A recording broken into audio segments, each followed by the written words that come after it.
sayyora harorati haqida gapiryapman. Bu ulkan sharni 1,5 gradusga qizdirish uchun juda katta miqdorda energiya kerak. Ikkinchisi ham bor. Deyarli barcha issiqlik bizga koinotdan keladi va yana koinotga qaytadi. Bu 1,5 daraja esa bu energiyaning katta qismi endi koinotga keta olmasligini, balki yer atmosferasida aylanib siz bilan bizning iqlimimizni larzaga keltirishni anglatadi. Qanday qilib larzaga keltiradi? Masalan, bo'ronlarni kuchaytiradi. Har bir issiq darajasi bilan ulardagi shamol tezligi 5% ga oshadi. Shuning uchun olimlar bizning tariximizda hali bo'lmagan o'ta kuchli bo'ronlarning yangi toifasini joriy etishni taklif qilmoqdalar. Birinchi toifadagi dovul tomlardan cherepitsalarni uchirib yuboradi, treylerlarni ag'daradi va zaif daraxtlarni sindiradi. Ikkinchi toifa uylarning yon devorlarini ko'chirib tashlaydi va deraza oynalarini parchalab yuboradi. Uchinchi toifadagi bo'ron eshiklarni uchiradi va garaj darvozalarini buzadi.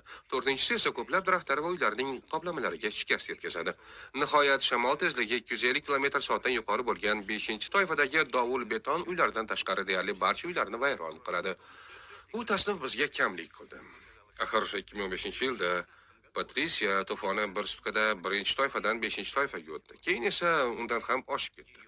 Meksika qirg'oqlarida shamolning tezligi 330 km/soat, ba'zan esa 400 km/soatgacha yetdi. Yaxshiyamki, Patricia qancha paydo bo'lgan bo'lsa, shunday tezlikda tugadi. Ammo isish tufayli bunday bo'ronlar qirg'oqqa tez-tez hujum qiladi. Lekin bu muammolarning bir qismi xolos. Ular yer atmosferasida ortiqcha issiqlikni keltirib chiqaradi. Ikkinchisi, namlik. Nima uchun qishda havo namlantirgich kerak? Yozda esa umuman kerak emasligini bilasizmi? Isitish batareyasida havoni quritib yuborgani uchun emas. Yo'q, buning asosiy sababi shundaki, iliq havo sovuq havoga qaraganda bir necha barobar ko'p namlikni ushlab turadi.